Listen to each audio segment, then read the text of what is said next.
कोतवाली नगर क्षेत्र में सुनहरी नगर कॉलोनी में डॉक्टर गंगा सिंह के परिवार में 4 लोगों की मृत्यु हत्या की वारदात हुई है।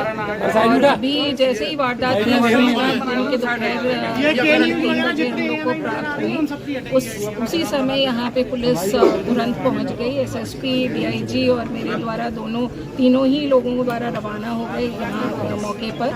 और जो प्रथम दृष्टिया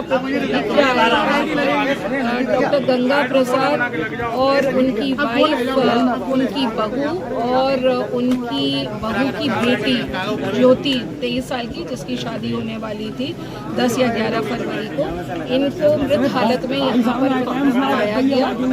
और जो कमल सिंह जो गंगा प्रसाद के बेटे हैं, यानी कि गंगा प्रसाद के पोते, उनके द्वारा जब स्कूल से वो लौटे, उन्होंने इस जघन्य अपराध को यहाँ पर देखा और फिर उन्होंने हल्ला मचाया और मोहल्ले में इसकी जानकारी दी।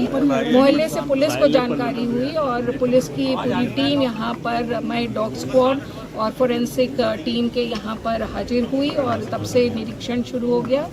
वारदात की घटना प्राप्त होते ही एसएसपी यहाँ के लिए रवाना हुए, डीआईजी भी रवाना हुए और मैं भी यहाँ पर मौके पर पहुँच गई हूँ। जो परिस्थिति जन्य साक्ष्य है, उन सभी परिस्थिति जन्य साक्ष्यों को देखा जा रहा है, उनके दृष्टिगत आगे पुलिस की कार्रवाई की जा रही है। जो एंट्री एग्जिट रूट्स हैं घर के लिए, जो सीसीटीवी की जो रिकॉर्डिंग्स हैं और बाकी जितने भी टेक्निकल एड्स इन्वेस्टिगेशन के लिए अवेलेबल हैं, उन सभी पर पुलिस की नज़र है। डॉग स्क्वाड और फोरेंसिक टीम्स जो भी साक्ष्य एकत्रित कर रहे हैं, उन पर भी हम आगे कार्रवाई करेंगे। तो कुल मिलाकर ये आज अभी जो ये घटना हुई है, बड़ी दुखद घटना है, परंतु जो परिस्थिति जन्य साक्ष्य हैं उन्हीं के आधार पर और जो हमको टेक्निकल एविडेंस मिलेंगे उन्हीं के आधार पर पुलिस की आगे की अग्रिम कार्रवाई बेस्ड होगी। और चूँकि अभी प्रथम रूप से जो भी एविडेंस कलेक्शन का काम करना था, वो एविडेंस कलेक्शन का काम कर लिया गया है और आगे जो सस्पेक्ट्स होंगे उनसे पूछताछ होगी और उन पर कार्रवाई होगी। उसके लिए पुलिस की टीम गठित कर दी गई है और डीआईजी के निर्देशन पर ये सारी टीमें जो हैं कार्रवाई करेंगी और मैं समझती हूँ कि जल्द ही हम मुलजिम तक की पहुँचने के लिए सक्सीड करेंगे और उसके आगे की जितनी भी चीज़ें सामने आएंगी उसका अपडेट हम आपको देते रहेंगे। मैडम, हत्या का कारण क्या माना जा रहा है?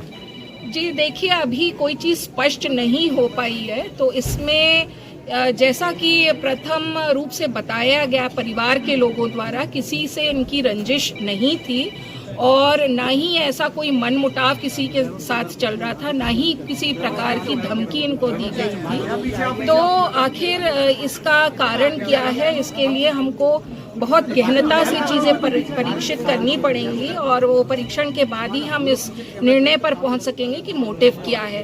परंतु हमको कई सारे ऐसे साक्ष्य मिल रहे हैं जो एक दिशा में हमको ले जाने का प्रयास कर रहे हैं और इसमें जितने भी अपडेट्स आएंगे, मैं डीआईजी से यहाँ पे बोल दिया है कि आपको आगे पूरा अपडेट करते रहेंगे। क्या कुछ लोगों को हिरासत में लिया गया अभी तक पूछताछ के लिए? देखिए, इसमें अभी तो नहीं लिया गया क्योंकि सबसे फर्स्ट जो रिक्वायरमेंट होती है एविडेंस कलेक्शन की, तो वो हम कर रहे थे और वो हमने कर लिया है। और अब जो जितना भी हमको टेक्निकल रूप से इन्वेस्टिगेट करना है और उसके अलावा सर्कमस्टेंसेस के हिसाब से जितना भी इन्वेस्टिगेशन आगे ले जाना, वो कार्रवाई है। मैम, सीसीटीवी फुटेज में क्या लग रहा है? जी, सीसीटीवी फुटेज को प्राप्त कर लिया गया है, उसको स्टडी किया जा रहा है, उसका एनालिसिस किया जा रहा है, कौन कौन आ रहे हैं, कौन कौन जा रहे हैं, उसमें उन चीज़ों को देख लिया गया है और आगे की कार्रवाई उसी दिशा में चलेगी जैसा कि हमारे साक्ष्य हमारे सामने आ रहे हैं। मैम, कितनी टीमें लगाई हैं? जी, टीमें तो उसमें 3-4 लगी हैं और मैं समझती हूँ कि इसका जल्द खुलासा हो जाएगा क्योंकि जो चीज़ें सामने आ रही हैं उनमें काफ़ी कुछ चीज़ें काफ़ी कन्फर्मेटरी रूप से सामने